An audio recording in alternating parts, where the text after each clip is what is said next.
Moment. We're just getting our technology together. This is very exciting. We have 492 people here. Just a moment. Welcome to our show. Oh, wow. Good to see you, Vivian. Hello. Yeah. Okay. Oh, good. And Luke is here too. Great, because I'm going to do an intro in a moment. So, okay. And thank you. Okay, good. Carol is here too. Do we also have Meryl here? I wonder if Meryl is here yet. There's a Meryl Forden. Let's see if we have her here, because I want to introduce our guests. We have so many participants that to find all the people is hard. There, I see Meryl. Let me see if I can do this. Oops. Okay, so Meryl is here. I'm just going to say for our team who is still working on the technology right now, the easiest way to find the participants seems to be to just type into the search bar, because I can see that. The only problem is that I don't have the co-host privileges. And meanwhile, we still have tons of people pouring in. I see a lot of people waving and raising hands, which is fun. We'll have other ways to communicate, by the way. I think you hopefully have already discovered that there's something called chat relay. Do you see all these people talking? So the way you talk on this system is you send messages to chat relay. We have a moderation team, which helps to make sure the messages are okay. And that's how you can participate. We strongly encourage you to participate the entire time. Meanwhile, I'm going to try one more thing. I will attempt to take control of this meeting. That seems to be a way. Oh, wait, I do have control. Let me see. I'm just going to try one last time to let Okay. Meryl come up. Yay, it worked. Okay, good. Yeah, basically, whenever we have this many people in a meeting, the technology is somewhat intense, but that's okay. It worked. And we have now 620 people in this room. Let me go ahead and do a welcome. So we hopefully are also live on YouTube at this point already, because we're always liking to share the wonderful things that we discover with the rest of the world. Welcome, everyone. My name is Po-Shen. I'm very happy to be able to see all of you today. I'm normally a mathematics professor at Carnegie Mellon University. And in fact, right now I'm having dinner. Well, not right now, but I was just having dinner with the students who did the Putnam mathematical competition class. Every Sunday, I have some students who are so crazy about math that they spend about 3.5 hours doing math. And then as a reward, we go and have dinner. So I'm actually going to disappear very shortly because I need to go back and continue chatting with them over the dinner. That's how I mentor our students. But let me introduce why we're doing this tonight. So first of all, is my video jerking around, or is it okay? No, Oh, well, it's okay. Okay, my computer here is a little bit wonky. But anyway, so let me explain what we're doing. So this is a collaboration between Live, which is the program that we have, and that's where Luke and Vivian are coming from. The Live program is where we find kind and brilliant high school students, and then they live stream math classes, very similar to what you're about to see today, where the entire principle is that we want to hear from you guys. So you'll see this chat, they'll introduce how the chat relay works. Now, on our free things that we run on Sundays, we like to collaborate with the competitions that we have evaluated and said there's something really special here. And the history of this is I had the chance to get to know MOEMS, M-O-E-M-S, Math Olympiads for elementary and middle school students, in part because I do a lot of work with people who are based in New York. Actually, tonight I'm flying back to New York because tomorrow I'm speaking in a town called Manhasset.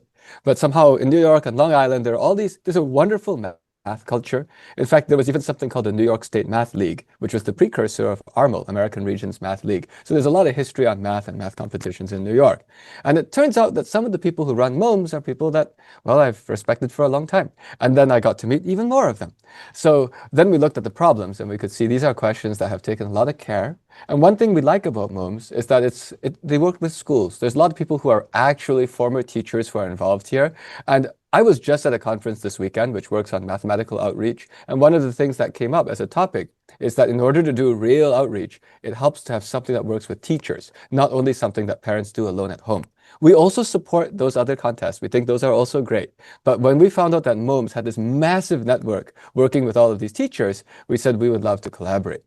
Now, I'm going to disappear soon. And what I'm going to do is I'm going to introduce our two guests from MOEMS.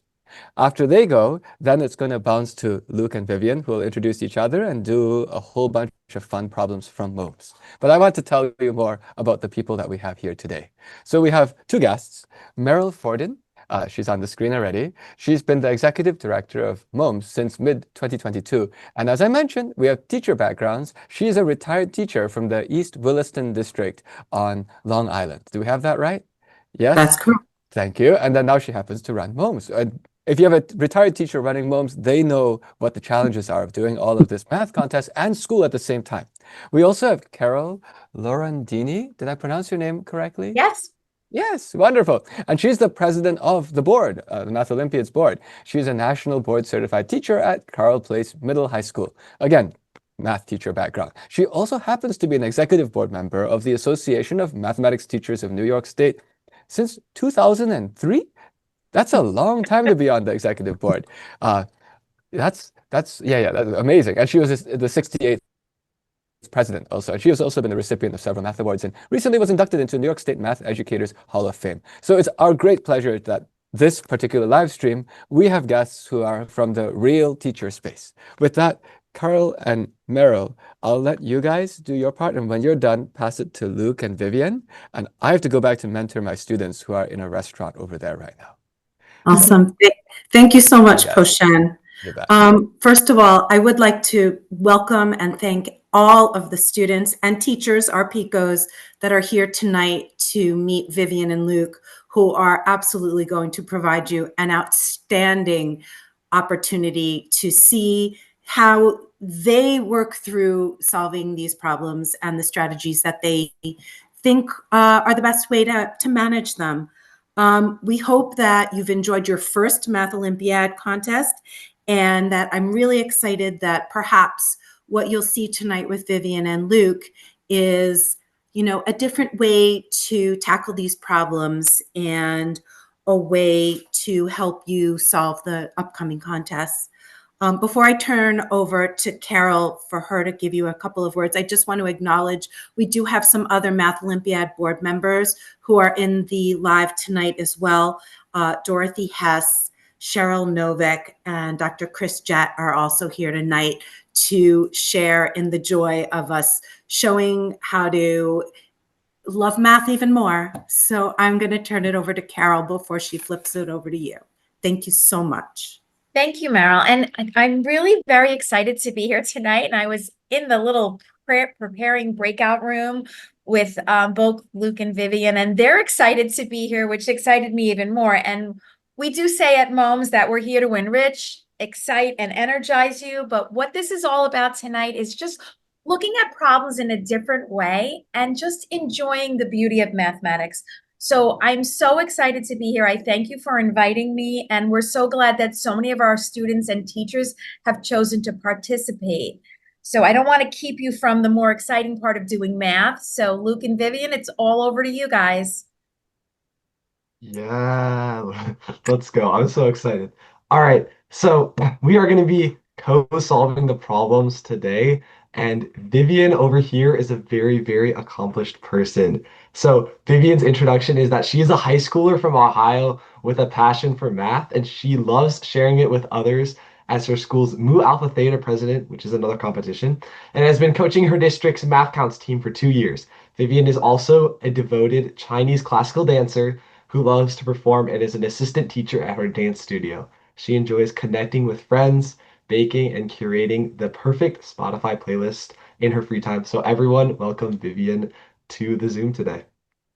Yes, hello everyone. I am so excited to be here, and thank you, Luke, for the introduction. I will go ahead and introduce Luke now.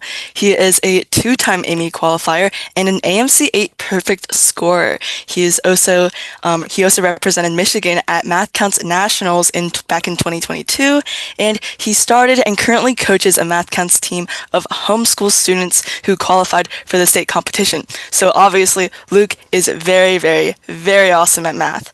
Outside of math, however, Luke also enjoys guitar, theater, basketball, cooking, and spending time with his friends and family. So everyone, please welcome Luke as well. Yeah, let's go. All right, so I think we're just going to get straight into it. So I'm going to be solving the first problem today, and then we'll flip-flop between us for all the rest of the problems. But let's get into it. So the problem says the clock shown below loses 12 minutes every hour. It shows the correct time now. In how many hours will it next show the correct time? All right. So we're losing 12 minutes every hour. And in order for it to show the correct time, what we're going to have is we're going to have to lose enough minutes where we go back enough time so that we're going to be at the correct time. So how many hours are we going to have to lose? Well, if we go back, we would have to revert this hour hand right here a full 12 hours if you think about it. 12 hours. Because in 12 hours from now, the clock is going to look exactly the same as how it looks right now. Because in 12 hours, the minute hand won't move and the hour hand will have made a whole revolution around the clock. So we're going to have to lose 12 minutes as many times as it takes to lose a total of 12 hours. And 12 minutes, the amount of times we're going to have to lose that is going to be 60 times, right? 60 times that we lose these 12 minutes. And remember that we lose 12 minutes every 60 hours. So we're going to have to take a total of 60 hours to lose these 12 minutes enough times that we're going to lose 12 hours, and then we're going to be back at the correct time. And so now we can check our answer and make sure that we got it correct, hopefully. And yes, the answer is 60 hours here. So yeah, I'll pass it over to Vivian for the next problem. All right, yeah, nice first question. Let's go see what the second question is for today. All right, so let's see. Here we have a grocer who bought 15 dozen oranges at $1 a dozen. She then threw away 20 rotten oranges and then sold the rest at 8 oranges for 85 cents. And we're trying to figure out how much profit that the grocer made in dollars and cents. So if we're trying to figure out profit in this scenario, we need to separate what the grocer lost and what the grocer gained. So first, we're going to figure out how much the grocer spent on buying these oranges. We know that she bought 15 dozen oranges, so that's 15 times 12, giving us the number of oranges, and then we bought those at $1 a dozen. Oh wait, so then we actually don't have to do times 12 because we know that she's going to have bought those 15 dozen oranges at $1 a dozen, so that's just $15 for those oranges. All right. And then she also threw away 20 rotten oranges. So that's however many oranges she lost. Okay, then maybe we do need to figure out how many oranges we found. All right, so we're still going to do 15 times 12. And 15 times 12, hold on, I'm not too good at mental math. Hopefully you guys can help me out in the chat. 15 times 12 is going to give us how many? This is like 6 times 30, so like 180.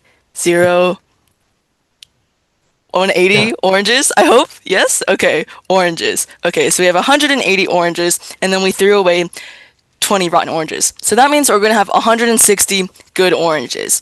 And then we're going to sell all of those oranges at 8 oranges for 85 cents.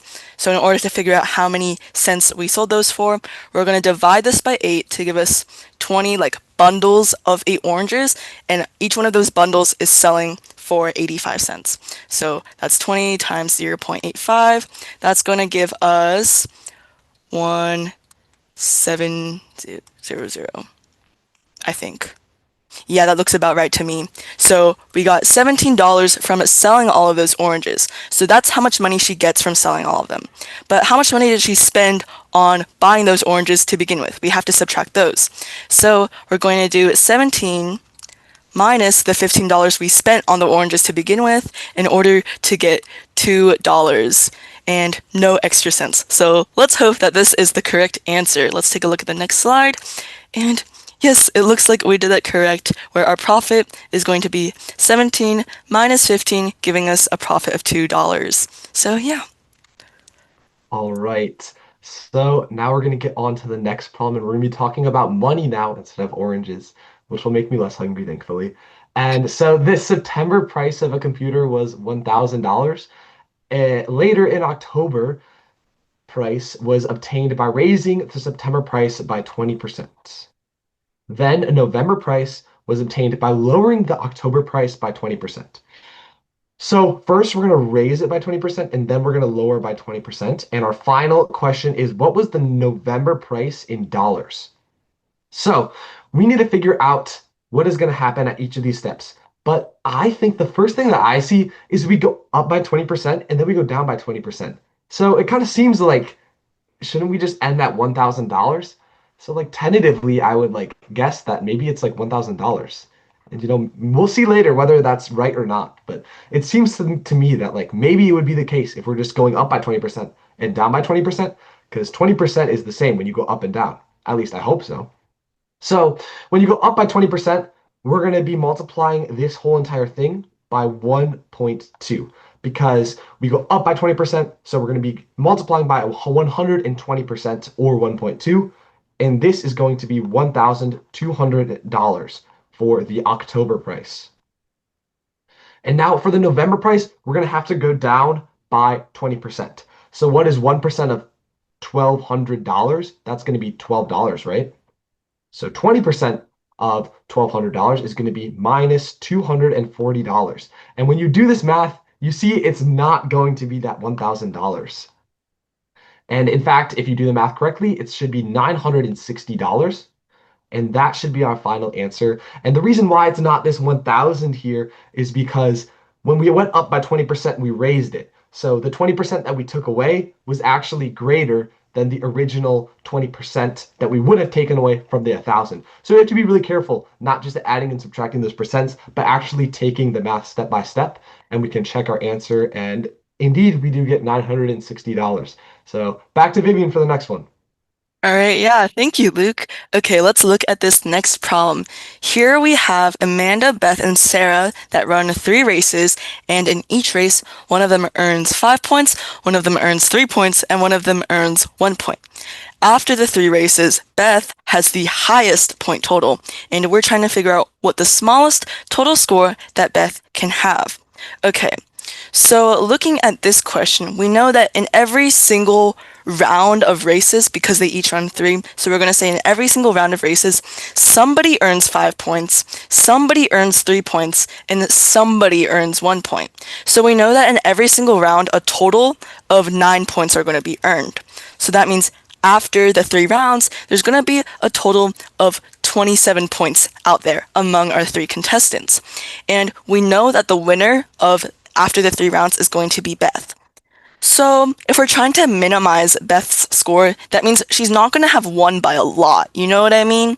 And so what we can do is we can actually imagine, well, if all of their scores are really, really close, that would just mean like if they're all tied, for example, they would all, have 9 points, but they're not tied. Beth still has the most points out of everyone, so she's going to have a little bit more than 9.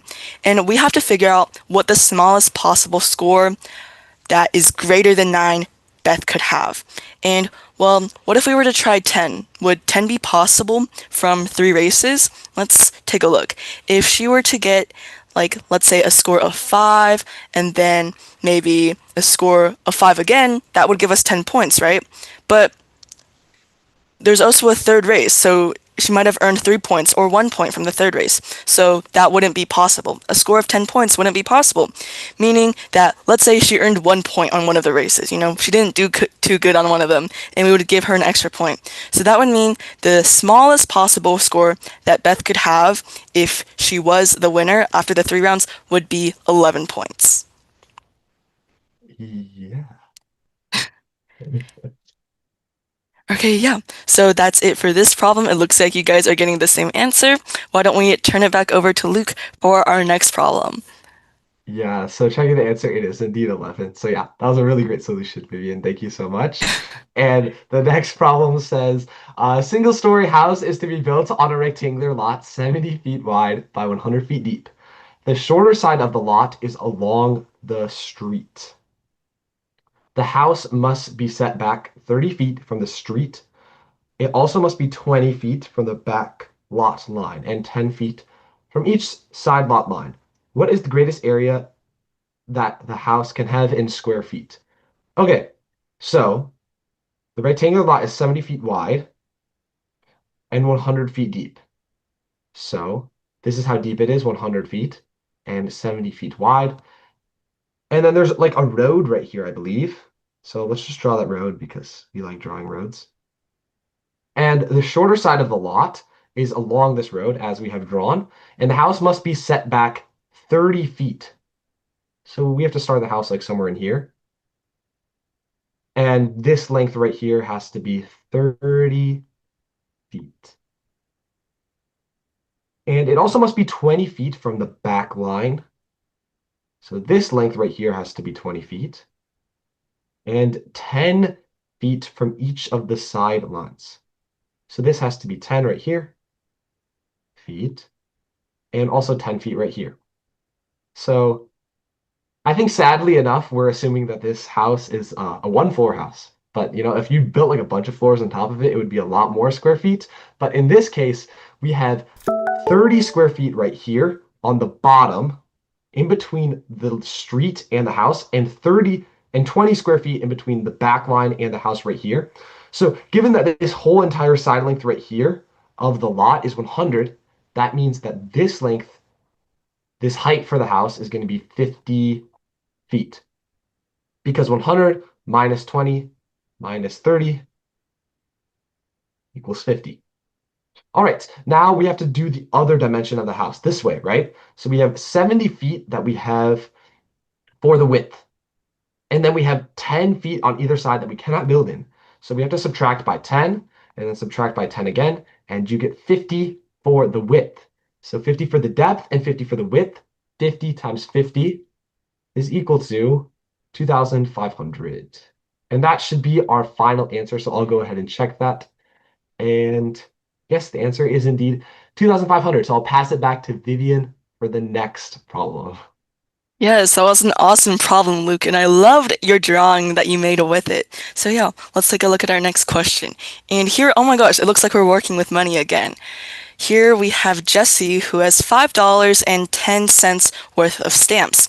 She has an equal number of 50-cent, 20-cent, 10-cent, and 5-cent stamps with no others. And we're trying to figure out how many 50-cent stamps she has. Okay, so since we know the total value of all her stamps, and we also know that she has the same number of each type of stamp, we can say that, we can make like sets of stamps, where each set has one of each type of stamp, because we have the same number of every kind. And so the worth of each set of stamps would be the same as having a 50-cent stamp, a 20-cent stamp, a 10-cent stamp, and a 5-cent stamp. And that would give us a total value of 85 cents for that one set of stamps. And then we're going to take that 85 cents and we're going to see how many times that fits in to our total value of $5.10. So we're going to take 510 divided by 85, which gives us, I think, six sets of stamps, meaning that she's going to have 6 50-cent stamps. 50-cent stamps as well. So 6 should be our answer. Let's go take a look. And yes, it looks like 6 50-cent stamps is indeed the correct answer. Awesome job. Okay, let's turn it back over to Luke for the next problem. Alrighty, so now instead of stamps, we're going to be talking about gardens this time. So yeah, a fenced rectangular garden is 10 meters wide and 20 meters long. When one side is moved outward and 2 other sides are increased in length, the area increases by 40 square meters. What is the fewest number of meters of additional fencing needed to form the larger rectangle garden? Okay, so we currently have a rectangular garden that is 10 meters wide. Oh, sorry. Let's just say that like this is 10 meters. And then this is 20 meters over here. And we want to increase the square area of this garden by 40 square meters. And the way we want to do this is we want to move one side outward and the 2 other sides are increased in length because of that. So either like we could like move this side upward and then we would get something like this. And we would have an added area of the garden and we would want this to be 40 feet squared. Or we could add it like this direction. Or we could add it like this direction down here. But really like if we add it down here, this is the same thing as adding it up here. So let's just try this and see which one gives us the fewest number of meters of additional fencing. So what in the world do they mean by that? Well, when we add on this part of the garden, we're going to be adding this part of fencing because we would need more fence to build this and this part of the fencing. So those are the 2 parts that we need to make as small as possible. So when we add it on the 20-meter side, we're going to need 40 more meters squared. And remember that this length is still 20 meters. So we would need to multiply 20 meters by 2 meters in order to get, oh, sorry, not feet squared over here. This is supposed to be meters squared. 20 meters times 2 meters to get 40 meters squared. And now let's look on this side right here with the 10 meters. In order to extend that one, we would need to multiply the 10 meters by 4 meters to get a 40 meters squared. And what we're adding for fencing is this 4 meters right here, because that's going to represent this length right here that we need to add. And so as we can see, even though our drawing doesn't look like it, the 20 meters is going to give us the shorter fencing that we need to add. So we need to add 2 meters of fencing. So that should be our answer. No, actually not, because we forgot that we have the 2 meters on both sides. So 2 meters times 2, and that's going to be equal to 4 meters of total fencing that we need to add. And now we can check our answer, and hopefully we should be correct. And the answer is 4 meters. So yeah, reminder to always read the question after you get the answer. And back to Vivian for the next one.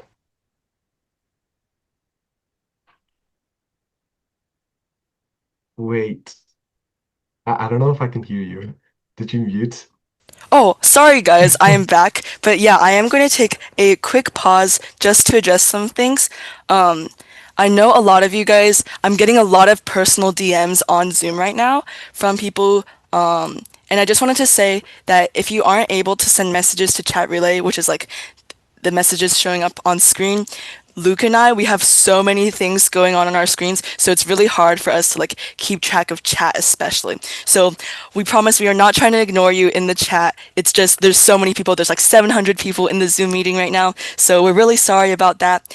I am getting a lot of messages saying that you guys are having a hard time seeing some of the problems, or that we're talking pretty fast, so we will try and maybe slow down and give you a moment to like process the questions before we give our explanations. But another thing is also that since we aren't able to see everyone's messages because one, it's moving so fast here, and two, we can't really see the DMs, we're really sorry if we aren't able to answer specific questions from you guys. That's just kind of how the live solve is when there's so many people. So we just wanted to make sure you guys know that we're not purposely trying to annoy you, and we'll try and do our best to slow down a little bit so you guys can see the problems better and also understand that we're doing what we're doing. Another thing is Luke and I, we have not seen these problems before, so we really apologize if we didn't like take a second to like break down a certain part. But yeah, just wanted to address that so you guys aren't feeling like we're ignoring you in the chat right now. There's just so many people, so it makes it really difficult to manage everything. But yeah, hopefully that helps address some things. Let's move on to the next problem and see what it has for us. Okay, so here, okay, we have a gumball machine that contains red, green, yellow, and purple gumballs, and we cannot control which color we get. So Anna wants 3 gumballs of any one color, so she wants all of her gumballs to be the same color, basically. And then it's asking, what is the minimum number of cents that guarantees in advance 3 gumballs of the same color? Okay.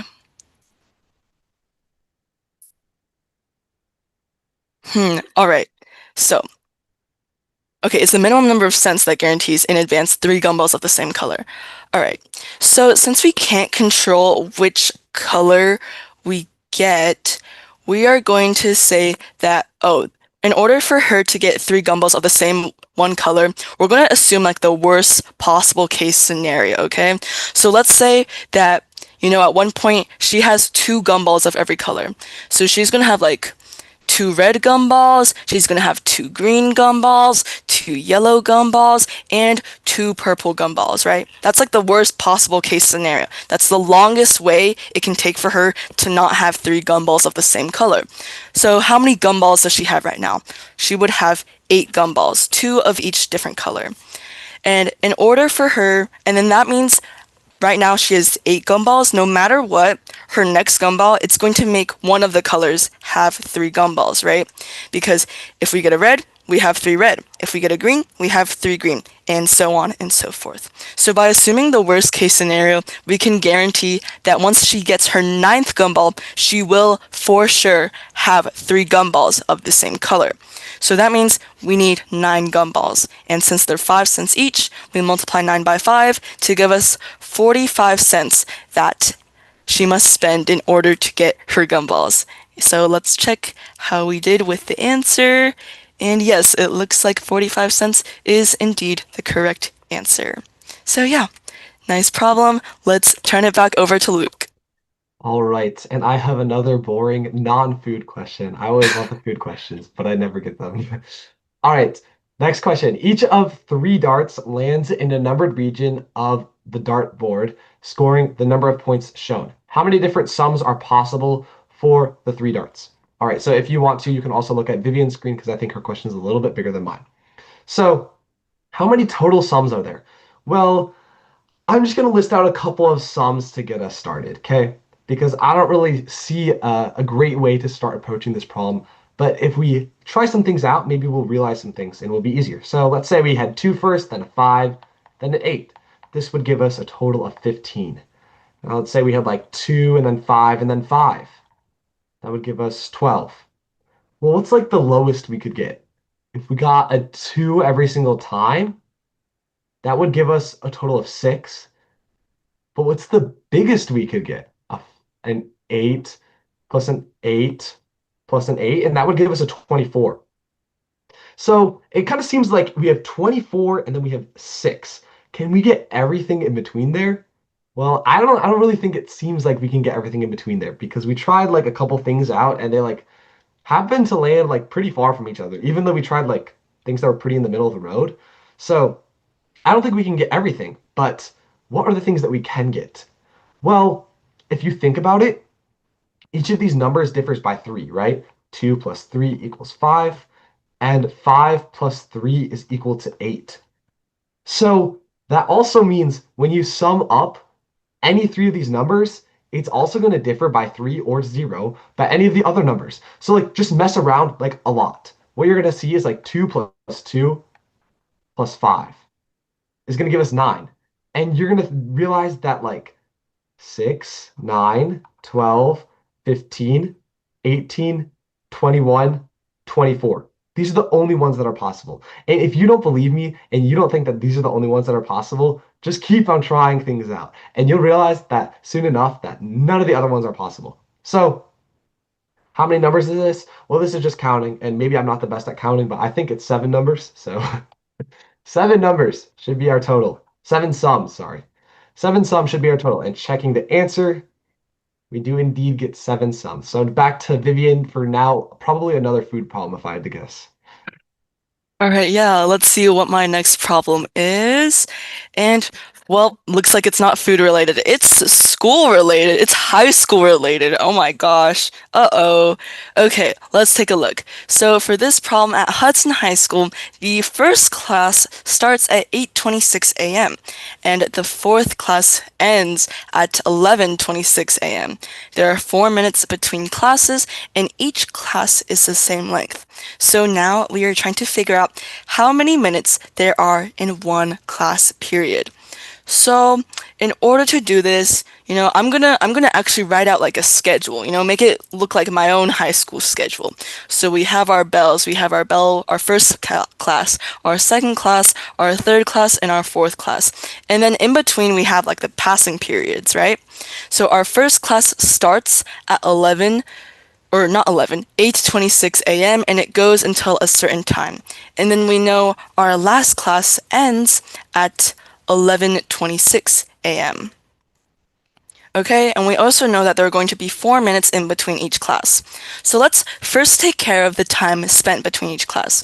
So how many gaps do we have? We have the gap between bells 1 and 2, we have the gap between bells 2 and 3, and we have the gap between bells 3 and 4. So there are 3 passing periods that we need to take care of.